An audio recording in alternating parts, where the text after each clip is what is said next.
Next we have is House File 1740, Representative Nadeau. If you and your testifiers can make your way to the table. And I will move that House File 1740 be laid over. I believe we also have an author's amendment, the A1.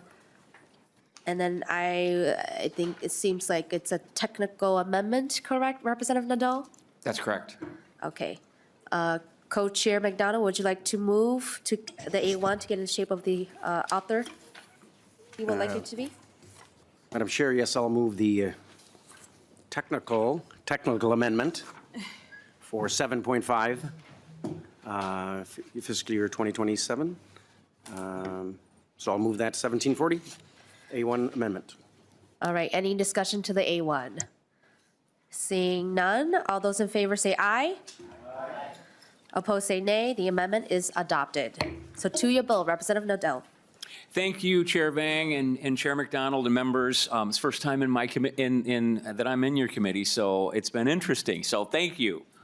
There's something about treats. I don't know. McDonald will take care of it. But I'm going to be really quick, and I've got some testifiers here that are going to talk about some important things. Community television, that's what this bill is about. It's so important for promoting local voices, and it plays an incredibly significant role in fostering civic engagement. It stands pretty much alone in the state, providing a broad and long-lasting platform for diverse perspectives that emphasize freedom of expression, community involvement, and content production, especially for people that lack mainstream media. Currently, these stations, there's about 140 of them, and the largest 20 serve 2.8 million people. They're primarily funded through franchise fees on cable, which have been steadily declining as people access TV programming in different ways. House File 1740 provides an incredibly important statewide stopgap measure for community television stations while we work to find a more long-term solution, and it appropriates $7.5 million per year from the Arts and Cultural Heritage Funds for grants for community TV stations across Minnesota. And at this point, I want to turn it over to my two testifiers to answer all the specific questions. All right, I believe we have Shannon Slatton Schwartz, Executive Director from CCX Media. Please identify yourself for the record and proceed. Hello, Madam Chair and committee members. My name is Shannon Slatton Schwartz. I'm the Executive Director of the Northwest Suburbs Cable Communication Commission and CCX Media. We cover the 9 suburbs north of 394 and west of Highway 100. Today, I am also honored to represent MACTA, an organization of PEG stations from all around the state. PEG stands for Public, Educational, and Governmental Programming that is operated by cities and organizations like mine all around the state. Community cable television is different from public television in that we are hyper-local. We fill a growing news desert and we promote government transparency at its most local level. We do a lot of city council meetings. As CCX Media, our staffs, disseminates, and broadcasts more than 365 city meetings each year. And we know we get more than 54,000 views on those meetings, and that number is going up because just a few years ago it was at 30,000. People are caring about that government transparency. That shows through with the local stories that we do as well. A good example of that happened back in 2021, covering the aftermath of the tragic police shooting of Dante Wright in Brooklyn Center. Every media outlet and their brother came to town to show Brooklyn Center in its worst moments. But no one was there covering what was going on in the City Hall for the residents. We got this email from a viewer that read, CCX's coverage of the emergency council meetings is extremely valuable. It is providing context and giving me a more complete picture of what's going on. If you look back over that time period, the top viewed stories on our website were stories about city staffing, city services, and mutual aid from neighboring suburbs. People wanted to know what was going on in City Hall, and they looked to us to provide that information. But we do more than just the serious stuff. Community television also provides that slice of life that you have come to know. What's going on at your local historical society, at the VFW or the American Legion? Who's got an art show going on up at the community center? Who's running for city council, school board, and of course those parades and community festivals as well. For 45 years, community television has been funded by cable franchise fees and PEG fees. As each person moves away from cable television, traditional cable television, to streaming, our revenue is impacted. At CCX Media alone, we have lost 35% of our revenue since 2017. If you look at stations around the state, that varies from 13% to 43%. That means we are making some very hard choices as we look at our budget. Do we cut back on the number of high school games that we broadcast, or do we cut back on the parades and festivals? Do we cut back on city council meetings, or do we cut back on those voter forums that are so important? Do we sacrifice the quality of our Emmy Award-winning work, or do we cut back on the quantity and not maybe covering every community that we have so far? Very hard choices and very hard decisions, which is why we are before you today, asking for a stopgap funding measure so we can continue to work on modernizing our funding model and greater sustainability while we continue to deliver the news and government meetings and the information that our communities have come to expect from organizations like ours. That is more of a metro suburban perspective. My colleague and friend Jackson is going to share more from elsewhere in the state.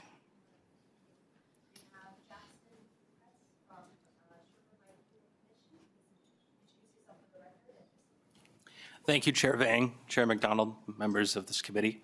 I'm here to provide a perspective from the greater Minnesota side of things. My name is Jackson Grosskreutz. I live in Buffalo and work with the Sherburne-Wright Cable Commission, which is comprised of 10 cities, ranging from Dassel with a population of just 1,500 to Elk River with a population of over 26,000. SWTV has provided community television for more than 40 years. Our community impact can be seen through coverage of city meetings, parades, coronations, concerts, and local candidate forums within our 10 cities. Just this past weekend, we filmed the Maple Lake St. Patrick's Day Parade, and we were happy to see Chair McDonald marching around with the McBrady and McDonald clan. As social media has become more relevant, we've continued to modernize our reach by creating more short-form video content to complement our long-form content. This strategy allows us to keep all age groups informed and promote events to the estimated 92,000 residents within our commission area. In 2026, Delano is preparing to celebrate its 150th anniversary, along with the 250th founding of our nation. We have started production of a documentary with the Delano Historical Society, which will be used to help promote the city and its historic 4th of July celebration. This past summer, we created a video promoting the Big Lake Farmers Market, which saw over 16,000 views on Facebook alone. And I will add that Big Lake's population is only around 14,500, I believe. So obviously people from outside the city were seeing it too. SWTV is also committed to innovative technology used by government through the purchase and installation of video equipment in police stations, fire stations, and city halls. Working jointly with our local law enforcement and school districts, we created an annual public service announcement aimed at reducing drunk driving before prom. Last year, that video inspired a parent to email us, and I'd like to share a portion of what she wrote. I lost my son, Eric Anderson, in 2005, coming back from Votech to Delano High School. He was the passenger, and his friend was driving 90 miles an hour, racing their friends back to school. These kids often think it won't happen to them, but sadly, it can. Any awareness helps them think twice, and even if one student chooses to drive more safely, countless lives are changed. Great job on the video, and thank you from a mother who knows how devastating this is. Our commission has relied on these franchise fees, paid through the use of the public right-of-way. Beyond funding, our franchise agreement has helped ensure the build-out of cable infrastructure in our 10 cities. This is especially critical in our smaller and more rural communities, which benefits from internet access through those same cable lines. Unfortunately, internet and broadband is not franchised like cable, which threatens our funding as residents cut cable in favor of streaming services. The funding provided by the Legacy Fund will help sustain many smaller stations like SWTV, while a more sustainable funding solution is implemented. This is critical for providing government transparency and accountability via coverage of city meetings at a time when residents increasingly rely on our hyper-local broadcasts. Thank you for your time and your consideration.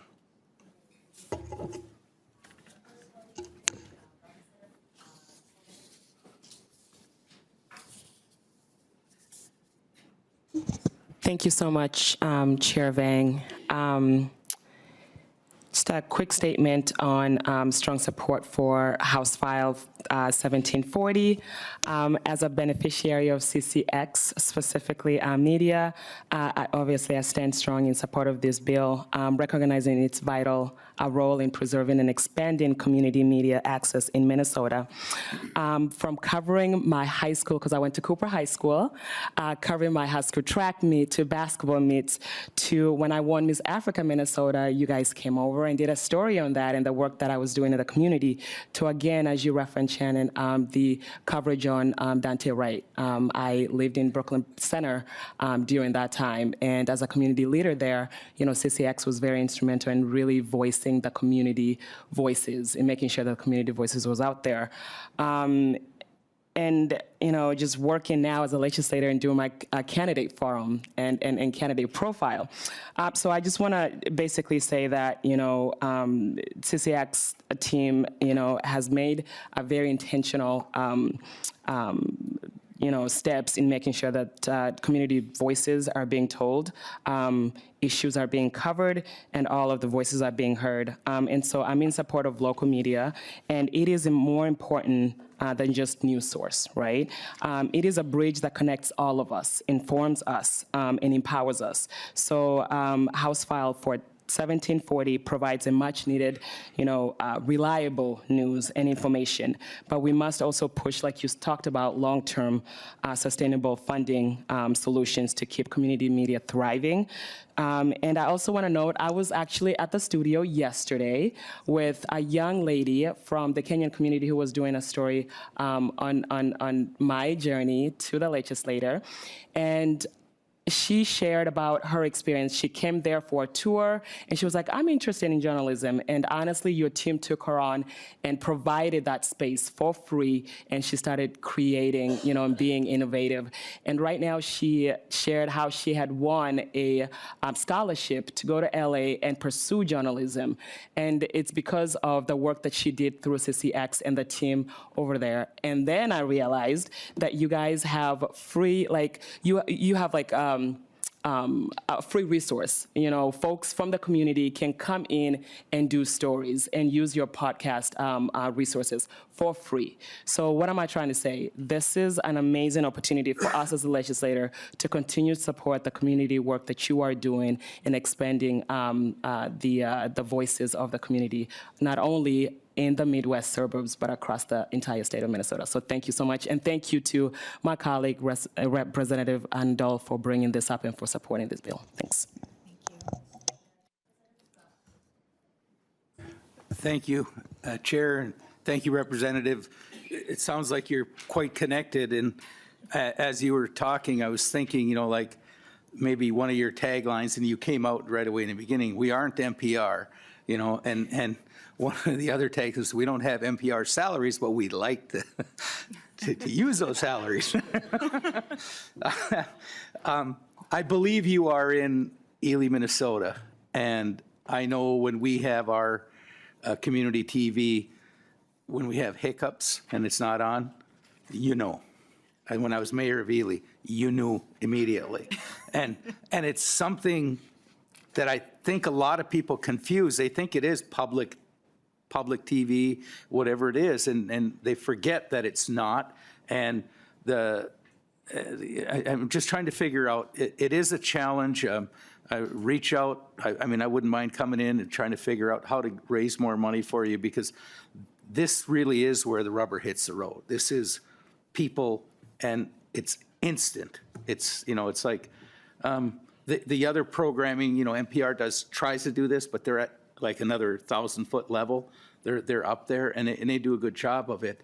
But this is everyday, real, and there's not enough funding for it, so we have to figure out how to help it to maybe get in that same lane, because people want, obviously people support NPR and the public TV because they like it, and your content is as good, if not better. So how do we get those folks to share some of that? So keep up the good work, and I support your cause. Thank you. Thank you, Madam Chair. And then we have Co-Chair McDonald. Thank you, Co-Chair Vang. My father, the late great K.J. McDonald, who served here for 14 years, always said that the best form of government is that which is closest to the people. So too is the work that you all do. You're promoting and educating folks in our districts. Mr. Grosskreitz is from Delano, and I've been photographing him since he was, I think, his first communion photos. So it's good to see you here, and I know the great work you do, certainly in the parades, but also the many debates that we had, the forums that when we ran for city council and mayor and school boards and state reps that you promote that. And it is the closest to the people, and this should be funded some way, some form. Representative Nadeau, thank you for bringing this. I appreciate it. I asked my amazing LA, Karina Nelson, behind me, if I had signed on, and she said I hadn't. So she signed me on right away. So I will be a co-author. It is a lot of money. Money is a little scarce this year. We have a lot of requests, but we have to find a sustainable funding for this. So Representative Nadeau and the rest of us who are here, I would propose that we look into franchise fees. I'm a fiscal conservative, but we're already been paying them. I've been paying franchise fees on my cable bill for I don't know how long, could be decades. Well, not decades, maybe a decade or two, 2 decades. But we have to find a mechanism. I don't think that we want them coming back here every year, coming to the legacy, depending on this money, because it's all subjective and it's not sustainable or reliable. But the work that you're doing is very important. We all know that. Same with the local radio stations. So we as a body have to find legislation to next year. I hope that this year we can put some in and stop the bleeding. Ms. Schwartz, we all met just last week in my office. So hopefully we can help stop the bleeding and keep you sustainable until hopefully next session we can find a way to put into statutes that cities can collect a franchise fee, which we're already doing for cable. But people are cutting the cable, and that going through broadband, that funding goes towards our local organizations such as yours. So I guess that's all I have to say at this point. Maybe if you had a comment, I know Representative Vang has her bill yet, so we have to move on to that. But I think we need to support this somewhat at this point. I'm not sure what funding we can have, Representative Vang, but we can certainly will, as a team, we'll look and see what we can have to sustain this. And I'll just say the first name, Bill, my friend over here with Sherburne Wright Cable, also has been very good with me on the camera. So I appreciate the work that you do and your friendship with my father, as you had from Watertown. So if there's any other comments regarding that, Representative Nadeau, we do have to find sustainable funding for this. Director Shannon or Representative Nadell, would you like to respond quickly? And quickly, and thank you, Representative McDonald, and that's what we're going to work on, and that's what this bill is about. This is some transitionary funding that's going to give us time to actually find a sustainable funding source for these important plans. Should I close? Yes. Yes, proceed. and thank you again. We've all of us here have had the experience, the impact, and understand the impact of these hyper-local TV stations. They provide more engagement. They provide more information, and most importantly, is that community television provides additional education. And that's the difference. And so thank you for letting us come and appear before the committee, and we hope you look hard at finding ways to find us some stopgap funding. Thank you, All right. Madam Chair. Thank you, Representative Nadeau. And with that, I will move that House File 1740 as amended be laid over for possible inclusion. Thank you. And then next, we have House File 2278. And so Vice Chair Hussein and I will switch gavels.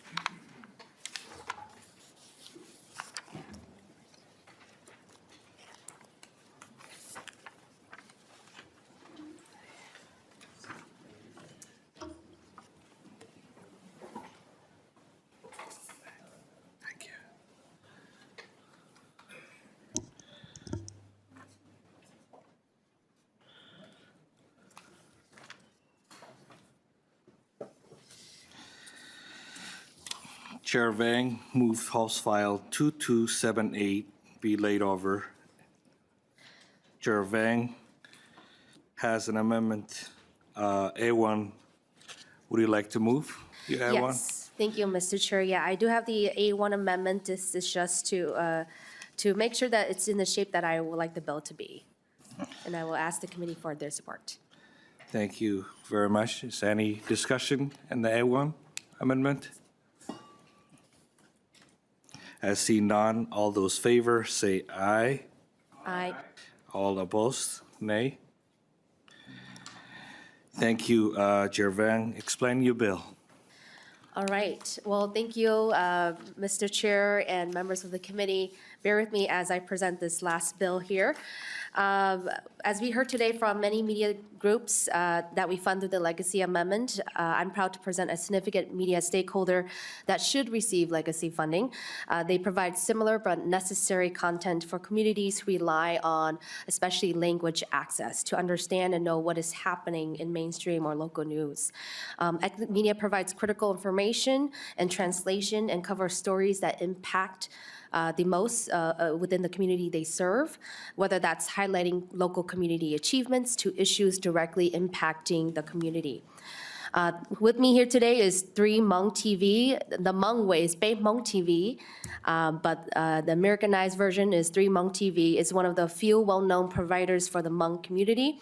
They invite government entities, provide updates, and show up to community events that educate and highlight current events, like the Hmong New Year that is featured in as one of St. Paul's biggest attraction and featured on Visit St. Paul. And most importantly, they provide that language access that most traditional media outlets with similar content cannot provide. And so this funding is limited to those who give public access and education or governmental programming, primarily in multilingual content. And with that, I'll have my testifier, Yang Yi Lor, here today from Bay Hmong TV, who can share in detail the work that they already do in the community. Go ahead, identify yourself and Okay. Good morning, Mr. Chair. My name is Yang Yi Lor, and I'm the host of Uncover More Good on Bay Hmong TV. I'm here today to share the critical role of ethnic media. Oh, was that supposed to be what I was supposed to do? Yeah, okay, keep Go going. ahead. So I started Got doing it. my speech. And why funding platforms like Bay Hmong TV are essential to ensuring communities of color have access to news and resources they need to thrive. For over 2 decades, Bay Hmong TV have been serving the Hmong and Southeast Asian community, not just as a media outlet, but as a trusted source of news, information, and cultural storytelling. We provide coverage that is culturally relevant, language accessible, and community-driven. Today, over 190,000 people follow our work, and our engagement rates exceed 60%, demonstrating how deeply our content resonates with people we serve. Every month, we generate 198,500 views, totaling over 2 million views annually, with over 19,500 monthly viewing hours, proving that this is a strong demand for news that reflect our community's experiences. But the reality is we do much of this work for free. There's 8 hosts. I'm one of the hosts, and we do this all because we care and love our community and want our community to get the news and information that they need coming from trusted sources. We have been serving our community. We do this work because it matters, because our elders, many of whom do not speak English fluently, need to understand policy changes, healthcare access, and civic engagement opportunities. Because our youth need to see themselves reflected in media to feel that their voices, struggles, and successes are seen and valued. Unfortunately, ethnic media remains severely underfunded despite the critical role it plays in bridging information.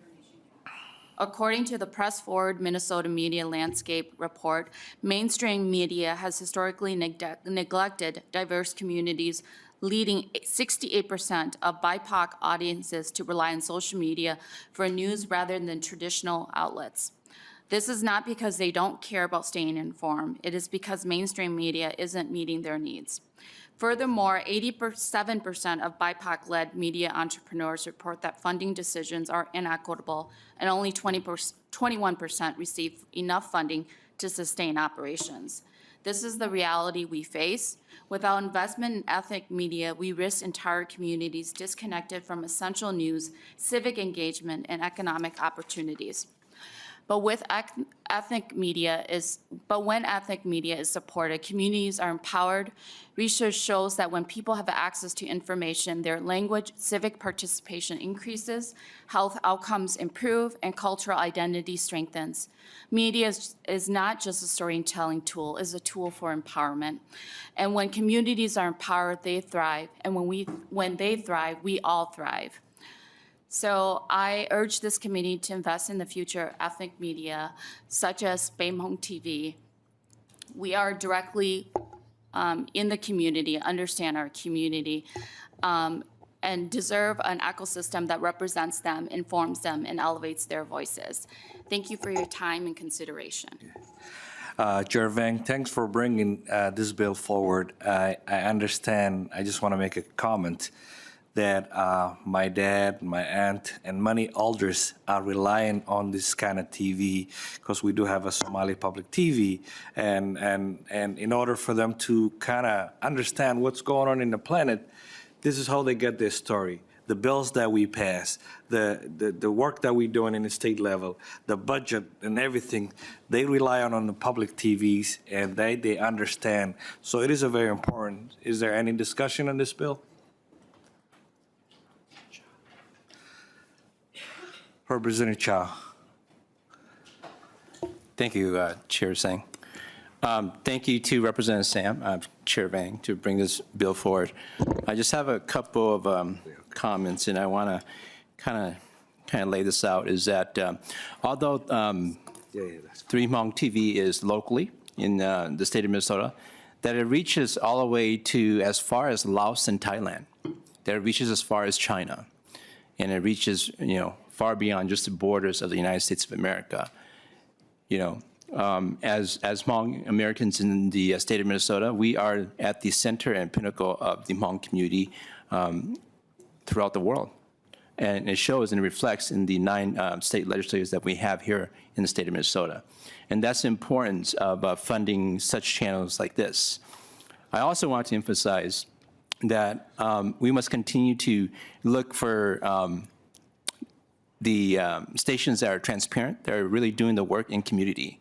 Because with fake media, digital media, and AI technologies, there are a lot of these social media, fake news, and just information that's not accurate that's being put out there. And so when we talk about a station like Baim Hong TV, I will vouch that they do really do a good job. But that's not without saying that if you do receive funding from this committee and public fundings, that I urge you to get additional training for journalism and ethics, and so that we can continue to move forward in a transparency space that will do justice for just not the station, but for the Hmong Americans. Thank you.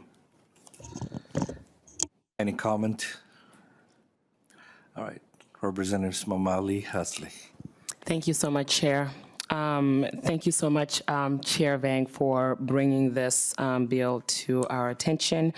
Coming from a community that values culture and language. I speak 3 languages, and so I truly appreciate the spirit of this bill because a lot of times in certain diverse communities, language is key to connecting and to passing information and to communicating to those communities, especially the elderly, right?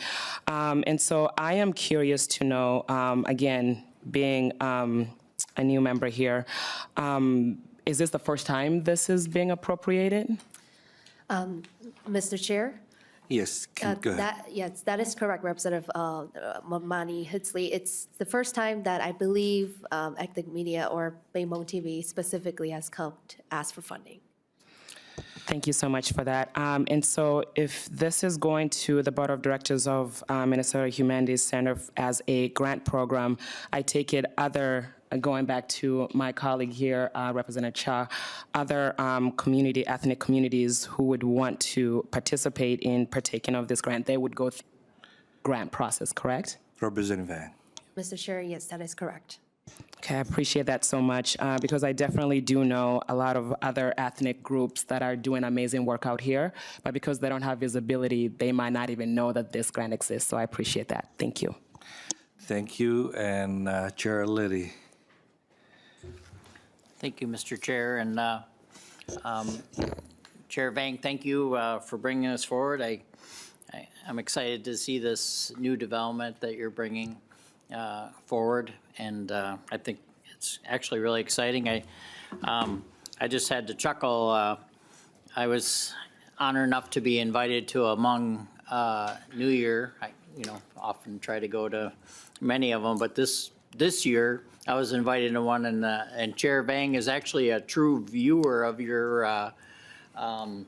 of the product, because she sent a picture of me at the Hmong New Year as she's watching at her home, I believe, on TV, and I was doing their traditional socializing or dating event or whatever the ball toss, and but anyways, I thought that she's actually a true believer in your product and using it, and so yeah, thank you for. Chair Vang? Yeah, thank you, Representative Lilly. Yeah, even as an elected official, I think it's really important that we also rely on, I value the local news, local station as being the eyes and ears of our community. And so as an elected official, it is very helpful to see what's going on, and also perhaps to spy on Representative Lilly and see what he's doing within my community too, so. Is there any other comments or any opposed to bill or closing comment? Thank you, Mr. Chair. I just want to thank the committee for their time, and I appreciate, moving forward and the future support of this appropriation. Thank you. The bill is laid over, and with that, we adjourn.